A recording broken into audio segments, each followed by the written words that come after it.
It would not be an exaggeration to say that this country is in such a mess since this government took over that I don't really know where to start. It would not be an exaggeration to say that this government has just agreed to give £50 million to a country that is now run by a rebel group that is still on the proscribed terror group list of the United Kingdom. I choose my words carefully because every word of that is true. Now, if you'd have asked me that about a year ago or even maybe a couple of weeks ago, I'd have said that that would be absolutely ridiculous to suggest might be the reality that we currently face. But that is exactly where we are right now. So before we go too far ahead, if I could do my usual and please ask you, if you're not subscribed already, do subscribe to the channel. Do the short thing of sign up, log in, subscribe to the channel. It is free. That helps me grow. I'm aiming for 1 million subscribers, and I will continue bringing you the truth here of how the law and the news and the politics all intertwine, and they affect you, the viewer. And I thank you for that. So let's take a look. There's so many stories here. I'm going to catch up with all of them, run through, and then I might break off into separate videos and talk about them in a little bit more detail. For that, at least you need to be subscribed and hit the notification bell. So you heard me right. The UK government has agreed to send £50 million to Syria for aid in what it called their hour of need. Now, I don't doubt that there may be a lot of people there that may well need support, etc. That is not the point. The point here is that the group that it is still run by is this rebel group, which the bit in red is still on the proscribed list of terror groups on the UK Gov website. An offshoot of Al-Qaeda.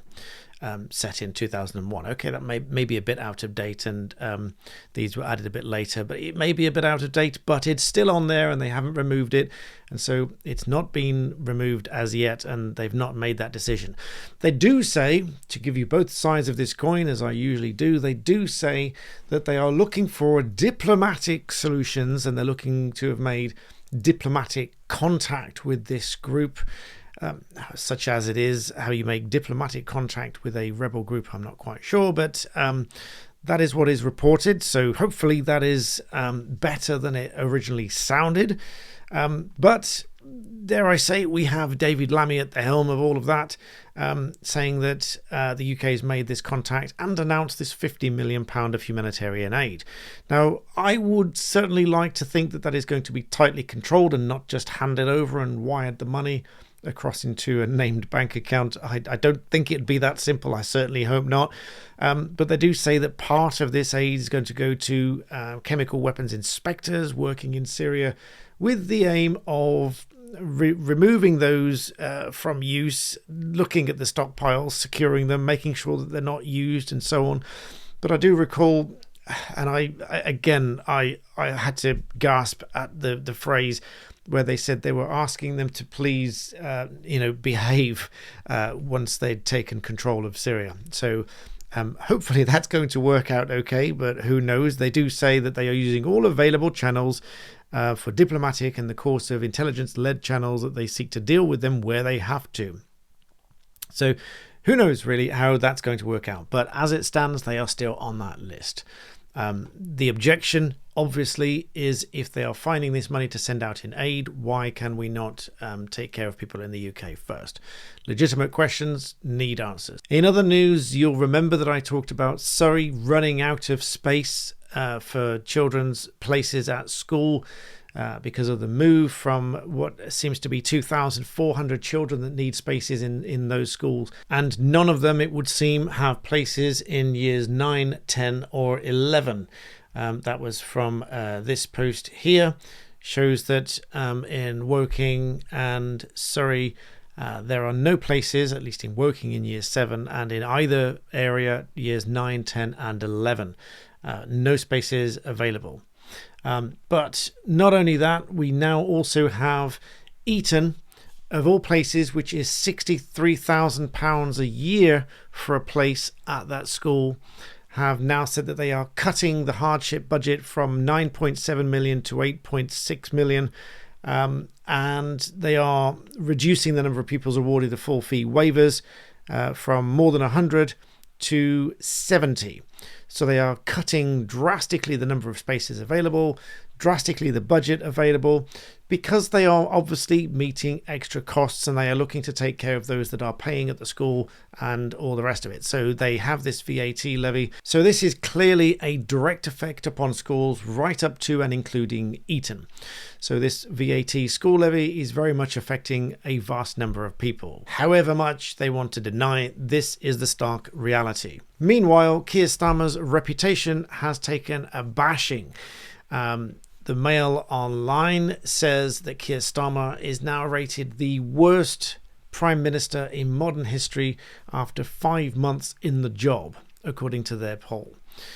6 in 10, so 61%, said that they were dissatisfied with his track record, including more than a third, 39%, who were Labour supporters. And barely half of their own supporters said that they were satisfied.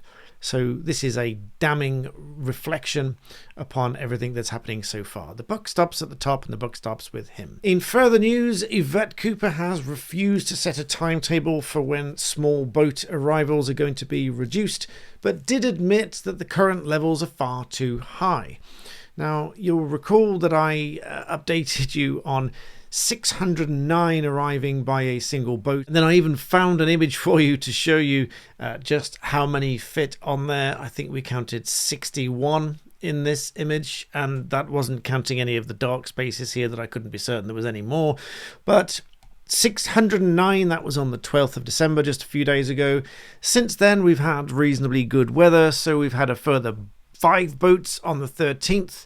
With 298 people on board, then another 3 boats the next day with 160 on board. And I made the very fair, genuine question, how many boats would it take for the government to declare a national security emergency? Because in the last few days alone, that is over 1,000 people. 1,067 people across these few boats here. But Yvette Cooper refused to set out a timetable to reduce these crossings, but does admit that they are far too high. This makes over 34,000 arrive by small boats this year.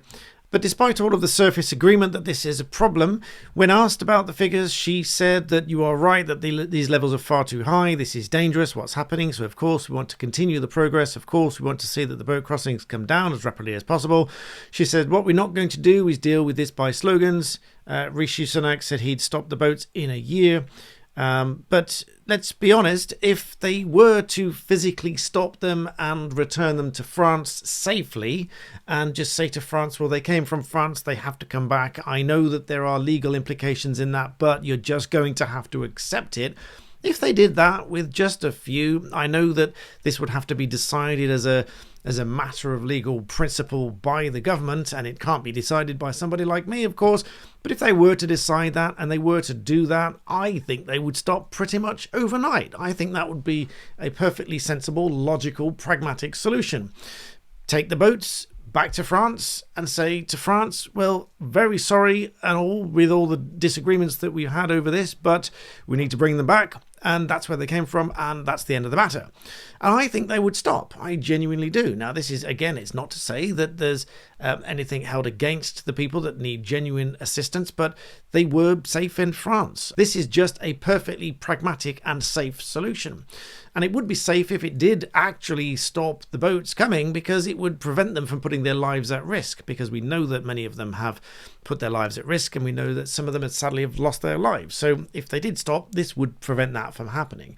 But the only real way of doing that is to actually get tough and say to France, well, if they come from France, we need to reignite this Dublin Agreement one way or another, even if we forced it upon them, and say they have to come back because that's where they came from.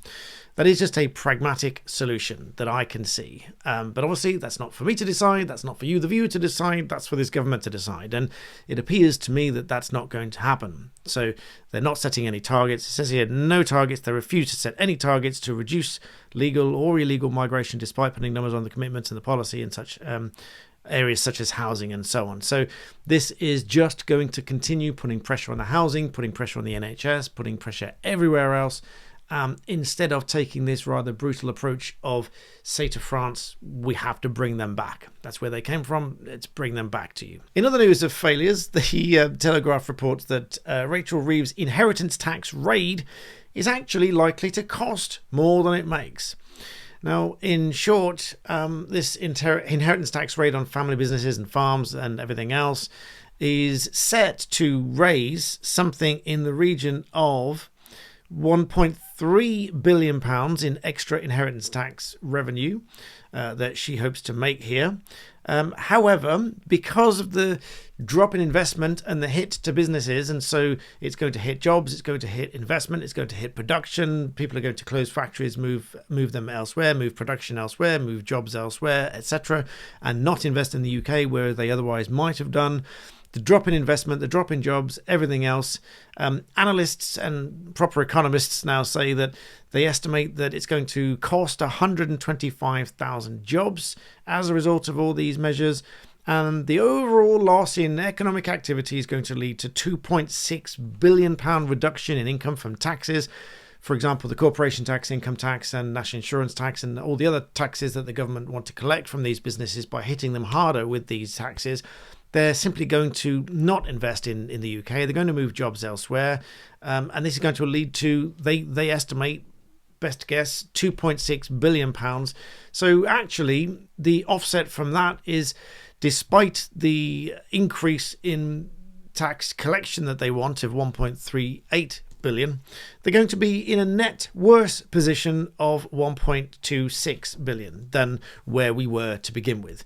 So that is not exactly a congratulatory result for Rachel Reeves. And so as with all these things, we will see what happens. Those are the best estimates, but it looks likely to happen because this song is being sung by practically every business. And despite Angela Rayner saying she sat down with, quote, many businesses and round tables but refused to name any, that's about her jobs reform.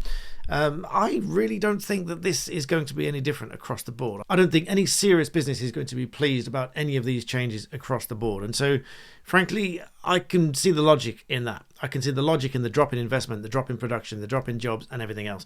And that is going to cause a net loss in the tax collection.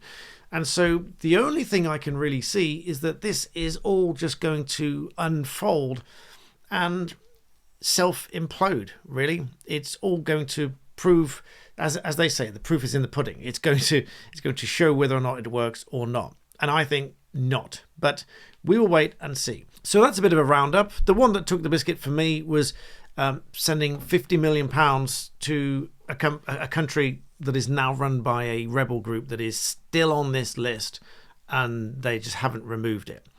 Now, the caveat is it may have changed. They may need to reevaluate it, but they haven't, and they haven't taken it off that list. They're not going to take it off that list. So at the moment, it very much does look like they're sending money to a country that is run by a terror group. I certainly hope that there are measures in place, and I would really like to think that there are measures in place to control where that money goes and how it is spent. But such as it is, that's what's going on. Those are my concerns. Let me know what you think in the comment section below. I will probably do some spin-off videos to each of these. So do make sure you subscribe, hit the notification bell, and as always, thank you for watching.